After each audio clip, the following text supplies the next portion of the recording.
औज़ुबिल्लाहिमिनश्शैतानिर्रजीम बिस्मिल्लाहिर्रहमानिर्रहीम अस्सलामु अलैकुम वरहमतुल्लाहि वबरकातुहू। क्या हाल है आप दोनों का? ठीक ठाक हैं?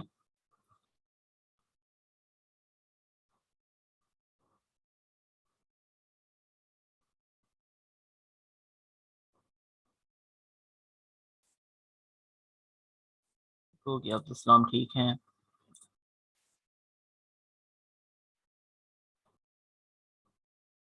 और आप भी ठीक हैं?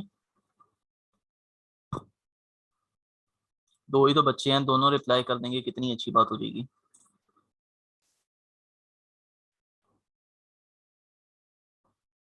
चलें। फरा बताएं, हमने लास्ट टाइम कहाँ तक पढ़ा था?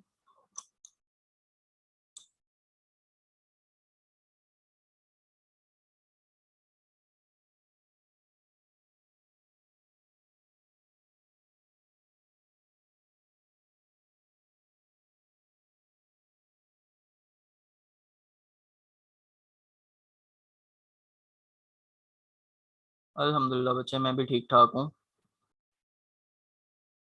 एक्चुअली मैंने जॉब थोड़ी सी चेंज की है, तो उसकी टाइमिंग के हिसाब से थोड़ा सा अजीब था। चलें, पब्लिक अनलिस्टेड कंपनी। पिछले 2 दिन मैं बेसिकली इसलिए नहीं आ सका क्योंकि मुझे शहर से बाहर जाना था। तो कहते हैं मंडे को शाम को मैं तकरीबन 5 बजे निकल गया था, और कल रात को तकरीबन 12-1 बजे मैं घर पहुंचा था। तो इंशाल्लाह आज से हम रेगुलर रूटीन में लेक्चर लेके चलेंगे। बेटा कल पिछले लेक्चर से रिलेटेड आपका कोई क्वेश्चन है?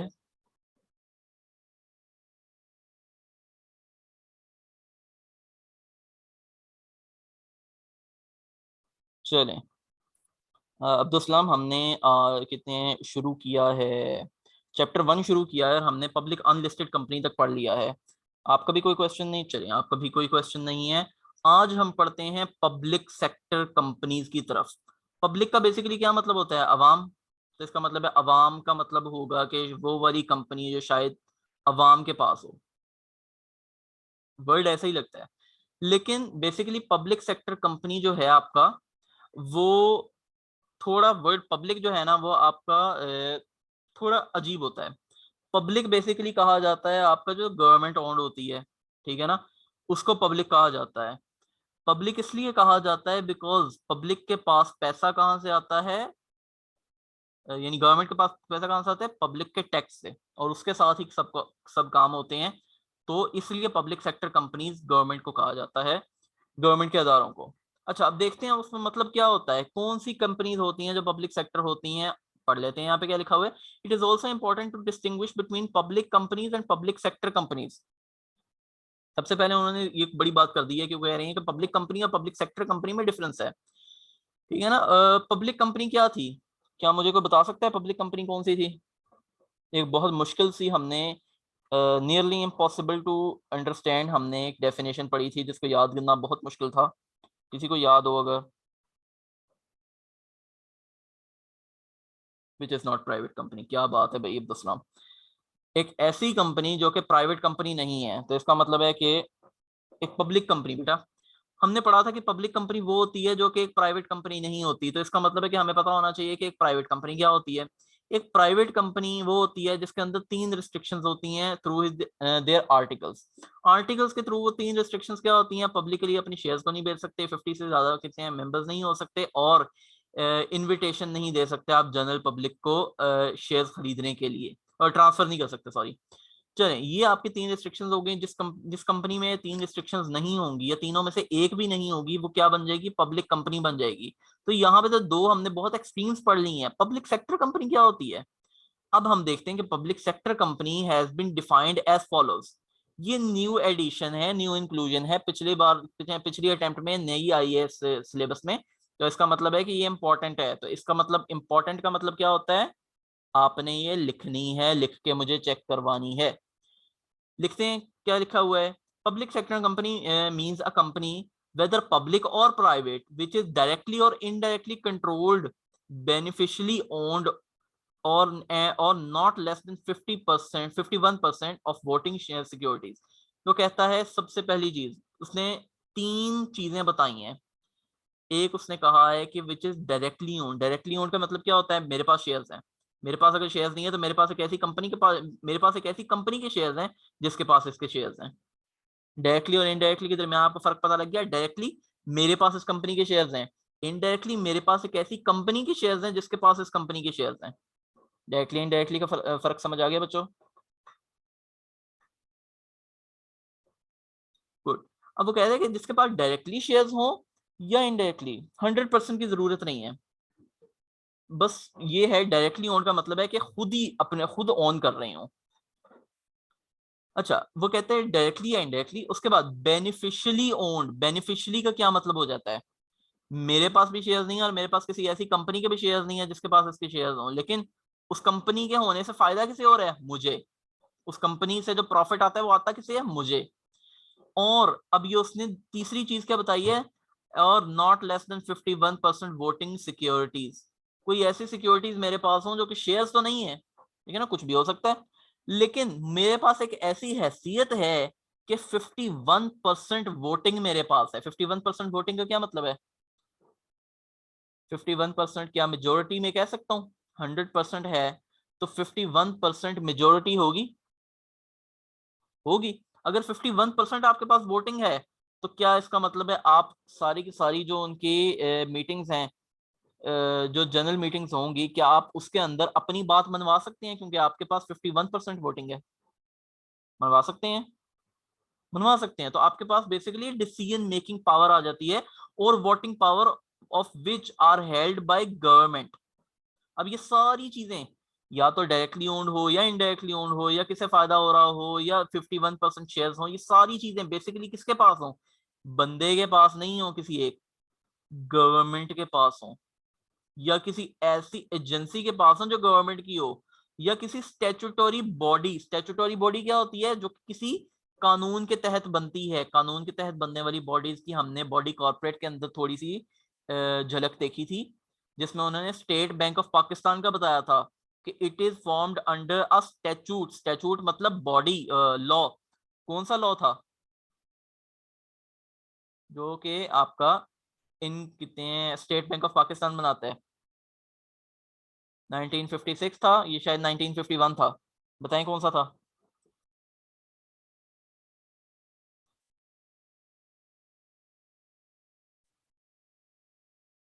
56 था, शाबाश।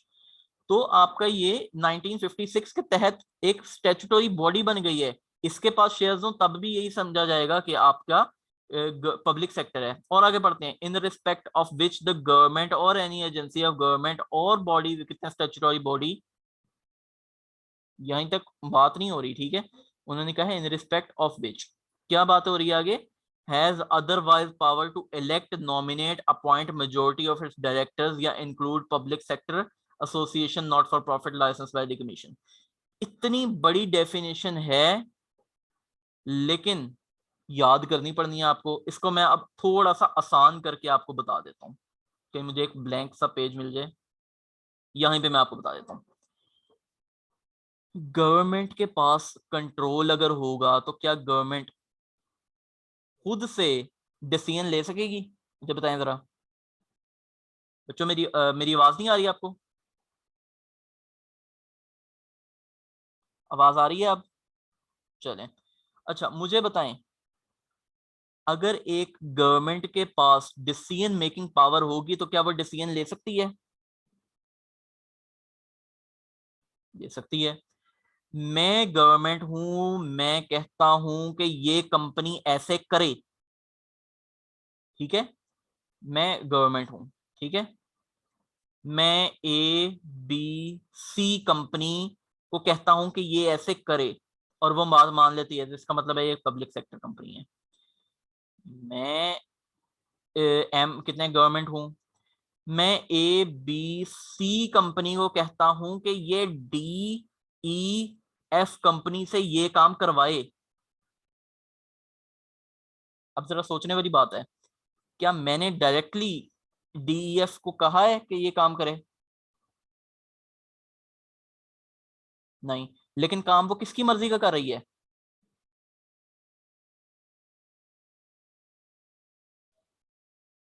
बोलो बच्चे। काम वो गवर्नमेंट की मर्जी का कर रही है, तो इसका मतलब है ये इनडायरेक्टली ओन्ड है। अच्छा अब बताएं जरा, मैंने यहां तो बात हो गई। अच्छा अब बताएं जरा, मैंने किस तरीके से इसे कहा होगा? अगर मेरी 51% शेयर होल्डिंग है, ठीक है ना, तभी मैंने इसे कहा होगा ना कि हाँ भाई ये इस तरह करे। ऐसी बात है ना। मेरी डायरेक्टली भी 51% शेयर होल्डिंग हो सकती है। मेरी हो सकता है कि मैंने इसके शेयर खरीदे हों, क्या नाम है उसका, 51% शेयर इसके खरीदे हों, और इसने खरीदे हों आगे 51% शेयर। ठीक है ना। तो मैंने डायरेक्टली भी ऑन कर लिया, मैंने इनडायरेक्टली भी इसको ऑन कर लिया। ऑन करने का बेसिकली मतलब तो 100% होता है, लेकिन मैं वैसे आपको एग्जांपल दे रहा हूँ।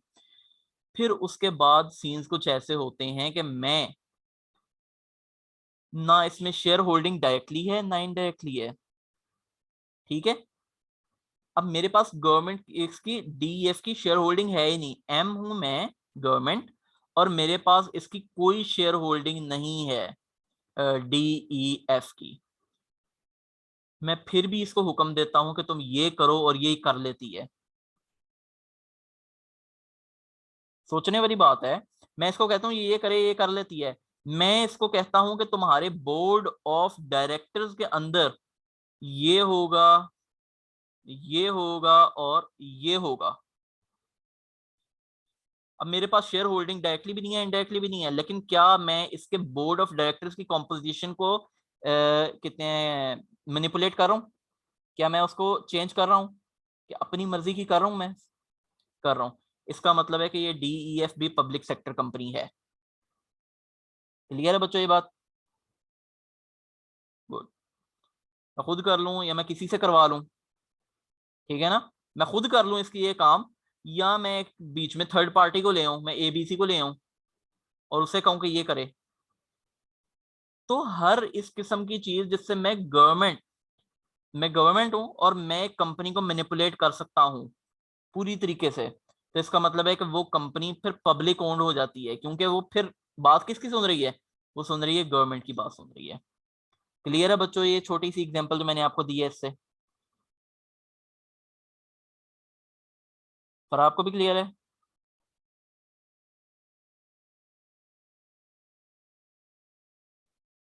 गुड।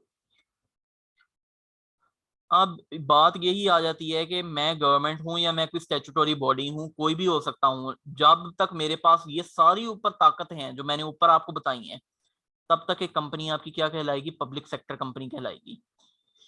आगे पढ़ते हैं, वो कहते हैं provided that the nomination of the directors bye the commission on the board of the securities exchange और एनी अदर एंटिटी और ऑपरेशन एनी कितने हैं of any other law shall not make it public sector company. अब जरा इसको समझते हैं कि वो बेसिकली कहना क्या चाह रहा है। Nomination of directors bye commission on board of securities exchange, क्या मैंने आपको डायरेक्टर की बात की है, बोर्ड ऑफ डायरेक्टर्स की कंपनी के, तो कह रहा है स्टॉक एक्सचेंज, ठीक है ना, सिक्योरिटीज एक्सचेंज और एनी अदर एंटिटी और operation of any other law shall not make it public. सिर्फ आप नॉमिनेट कर दें। नॉमिनेट करने का मतलब क्या होता है कि आप इसमें से सिलेक्ट कर सकते हैं, ये मैंने बंदे दे दिए हैं, आप इसके अंदर से सिलेक्ट कर लें, ठीक है ना। तो सिर्फ नॉमिनेट करने की ताकत ही नहीं, अगर मैं पूरी तरीके से इलेक्ट कर सकता हूं, मैं कह सकता हूँ कि यही बंदा डायरेक्टर होगा, तब ये पब्लिक ओन्ड है। अगर मैं भी एक बंदा दे सकता हूं कि ये बंदा भी आप रख सकते हैं, तब तक ये पब्लिक सेक्टर नहीं है। क्लियर है बच्चों?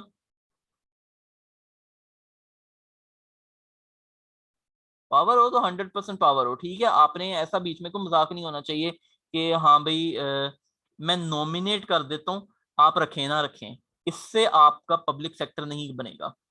आपको पूरी तरीके से इख्तियार होना चाहिए कि हाँ भाई यही बंदा आप रखें, फिर पब्लिक सेक्टर बनेगी। करना आपने क्या है, आपने, बल्कि मैं आपको एक पहले आवाज नहीं आ रही थी बच्चों मेरी? आवाज कहाँ पे खत्म हुई थी जरा मुझे ये बताएं।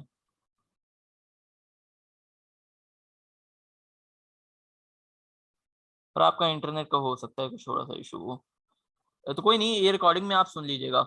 अब देखें, मैं आपको थोड़ा सा एक वो चीज बता देता हूँ जो हम करते होते हैं इंशाल्लाह क्लास में। एक स्माइली मैंने आपको बना दी है, इसका मतलब है कि मजबूरी, रट्टा मारना है आपने, इस पूरी डेफिनेशन को आपने रट्टा मारना है। ठीक है, ये 1 2 3 4 5 लाइनें हैं, 5 लाइनों को आपने रट्टा मारना है। ठीक है बच्चों, ये आपने 3 से 5 दफा मुझे लिख के चेक करवानी है, मिनिमम 3 दफा आपने मुझे लिख के चेक करवानी है। ठीक है,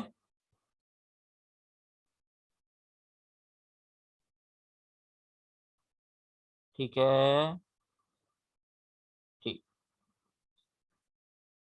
उसके बाद एग्जांपल पे आते हैं, वो कहता है PARCO a joint venture between government of Pakistan and कितने emirate of Abu Dhabi was incorporated as a public limited company in 1974।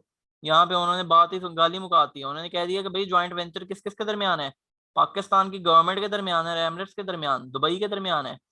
The government of Pakistan holds 60% of the shareholding while 40% of the shareholding is कितने held by the Emirates of Abu Dhabi।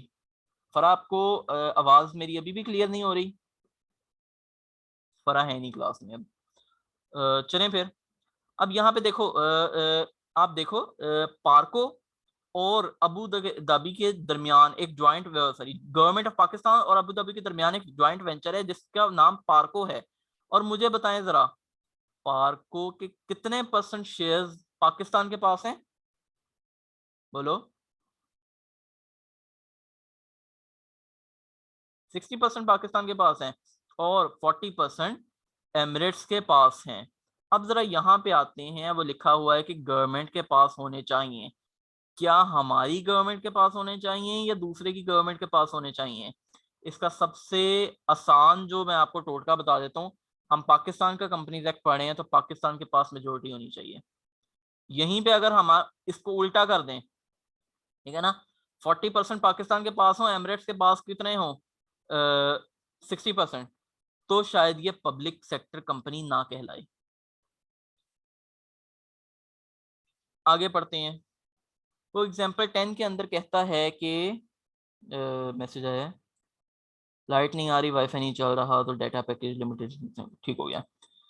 अगली example में वो कहता है XYZ limited is a public company registered under companies act 2017। 2017 के act के तहत ये रजिस्टर हो गई है, also listed on Pakistan stock exchange. ठीक है, अब मुझे बताएं क्या पाकिस्तान स्टॉक एक्सचेंज के ऊपर ये आ गई है तो क्या अब ये पब्लिक कंपनी हो गई है पाकिस्तान स्टॉक एक्सचेंज के पास अगर इसके शेयर्स आ गए हैं तो?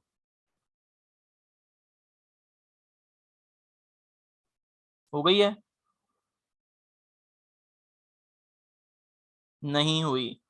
मुझे बताएं, आपने अपने बैंक में 1,000 रुपया रखवाया हुआ है, क्या वो 1,000 आपका है या बैंक का है?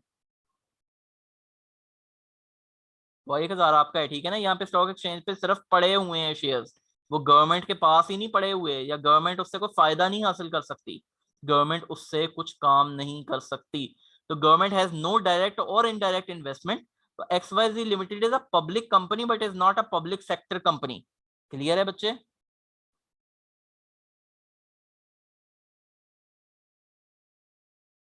गुड। फिर आगे आ जाते हैं, वो कहता है होल्डिंग कंपनी और सब्सिडियरी कंपनी। होल्डिंग कंपनी वो कहता है holding company means a company which is another company's holding company if and only if that other company is a subsidiary company। अगर इन्फ्लुएंस हो, एग्जैक्टली exactly। उन्होंने एक बड़ी ही खूबसूरत सी डेफिनेशन दी है एक होल्डिंग कंपनी की। एक होल्डिंग कंपनी एक ऐसी कंपनी होती है जो कि होल्डिंग कंपनी होती है, और वो होल्डिंग कंपनी क्यों होती है? क्योंकि उसकी एक सब्सिडरी होती है। क्या ये डेफिनेशन आपको क्लियर होती है? थोड़ी सी, मतलब थोड़ी सी भी क्लियर हो जाती है आपको कि अगर आपसे वो पूछे कि होल्डिंग कंपनी क्या होती है, तो यहाँ पे लिखा हुआ है कि होल्डिंग कंपनी एक ऐसी कंपनी होती है जो कि एक और कंपनी की होल्डिंग कंपनी होती है, लेकिन वो एक और कंपनी की होल्डिंग कंपनी सिर्फ तभी होती है अगर वो दूसरी कंपनी इसकी सब्सिडरी हो। मजे की बात है, अगर वो आपसे पेपर में ये पूछे कि होल्डिंग कंपनी क्या होती है और आपने ये लिखा, तो आपको कोई नंबर नहीं मिलेगा। क्यों? क्यों नहीं मिलेगा? क्यों?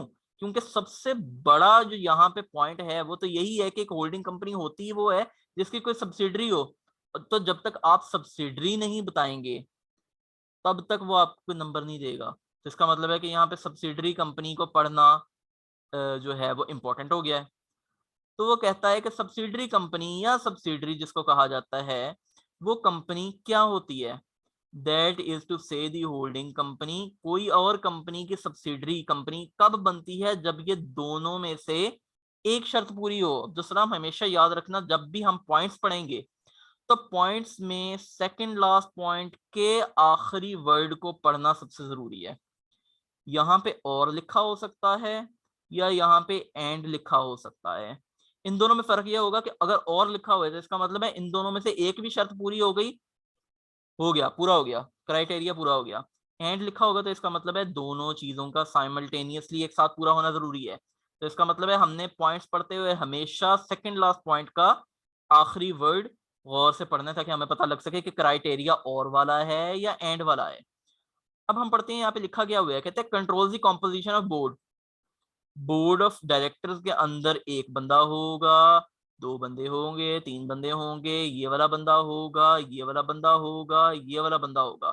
कौन सा बंदा होगा? ये सारी चीजें अगर एक कंपनी कंट्रोल कर सकती है तो वो होल्डिंग कंपनी होगी उस कंपनी की जिसकी कंट्रोल कर सकती है, यानी कि सब्सिडरी कंपनी की। फिर उसके बाद वो कहता है दूसरी चीज, अगर आप बोर्ड ऑफ डायरेक्टर्स को इस तरीके से कंट्रोल नहीं कर सकते तो क्या कहता है, एक्सरसाइज और control more than one half of its voting rights. More than का क्या मतलब होगा? 50% या ज्यादा, ऐसा ही है ना? सॉरी, गलत लिख दिया मैंने। 50% या मोर ऐसे ही होगा ना? नहीं, 50% से ज्यादा। और 50% से ज्यादा क्या होता है? 51%। तो अगर आपको वो लिख दे 51% तो भी ठीक है, मोर देन 50% कहे तब भी ठीक है। आपने आधे से हमेशा ज्यादा ही होना है, ठीक है ना? जरूरी नहीं है कि 51% हो सकता है 50.1 पे भी आ जाए किसी तरीके से। हमेशा आधे लोग हैं, 1000 बंदा है, 501 बंदे भी आपके पास है ना, तो आप गोल्ड हैं। अब ये 50.1 पे आ जाता है, 50.1% हो जाता है, लेकिन ये सही है। वो कहता है कि 51% आपकी, यानी मोर देन हाफ परसेंट आपकी होनी चाहिए वोटिंग सिक्योरिटीज। ऐसा नहीं है कि आपके पास कोई भी सिक्योरिटीज हो, वोटिंग सिक्योरिटीज होनी चाहिए। रिडीमेबल प्रेफरेंस शेयर्स, इन बेचारों को तो प्रेफरेंस है, प्रेफरेंस शेयर है, पहले डिविडेंड दिया जाएगा। इन बेचारों को तो वोटिंग राइट्स ही नहीं दिए जाते। अब ये ऐसे नहीं कहलाएंगे कि जैसे ये इनकी वजह से कोई कंपनी होल्डिंग बन सकती है, नहीं। वोटिंग सिक्योरिटी होनी चाहिए, आप जनरल मीटिंग के अंदर बैठ के वोट दे सकें, वो भी कितने? मोर देन 50%, वो कितने शेयर वो वोट्स दे सकें, ईदर बाय इटसेल्फ और टुगेदर विद वन और मोर सब्सिडरी कंपनीज। यहां पे मसला आएगा क्योंकि आई कैप यहां पे तंग करेगा और आई कैप यहां पे बहुत तंग करेगा। मेरे पास, देखें, मैं आपको एग्जांपल देता हूं, मैं हूं माविस, मेरे पास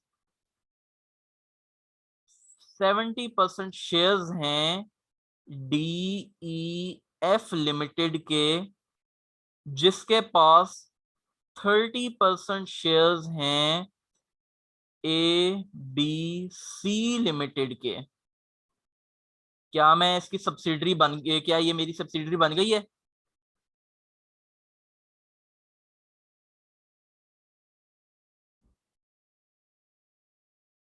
बोलो। नहीं बनी। सीधी सीधी बात है, नहीं बनी। क्यों? 30% है मेरे पास, जिस कंपनी का शेयर कितने कंट्रोल है उस कंपनी के पास सिर्फ 30% शेयर के वोटिंग राइट्स हैं।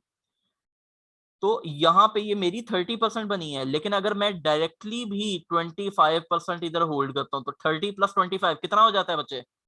जल्दी बताओ। 55% हो जाता है। अब ये मेरी सब्सिडरी बन गई है। क्लियर है? बोलो तो सही। हाँ, ये क्लियर है, ठीक है ना? अब यहाँ पे ये है सिंपल सिनारियो।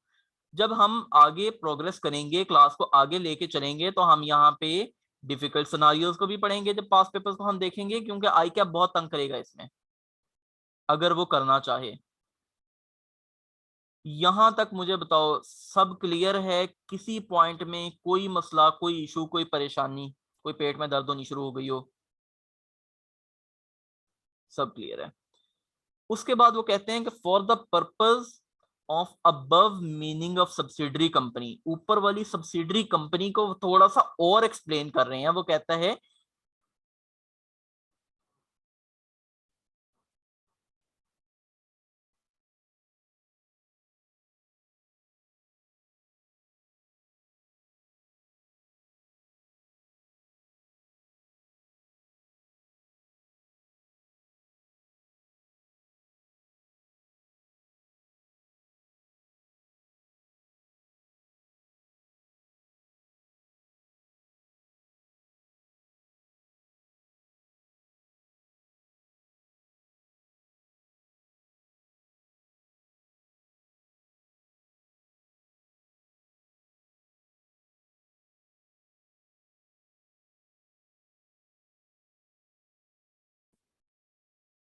जी, तो वो यहाँ पे सब्सिडरी को थोड़ा सा और एक्सप्लेन कर रहा है, बट सिंस यहाँ पे सिर्फ एक ही स्टूडेंट है तो हम इंशाल्लाह इसको कल लेके चलते हैं। यहाँ तक सब्सिडरी क्लियर है?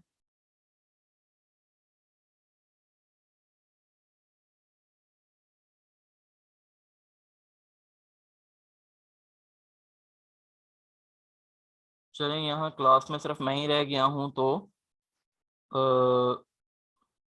हम फिर लेक्चर को कंक्लूड करते हैं। इंशाल्लाह कल से हम यहीं से लेके चलेंगे। आप सब अपना ख्याल रखिएगा जो रिकॉर्डिंग सुन रहे हैं, और दुआ में मुझे याद कीजिएगा। अल्लाह हाफिज़।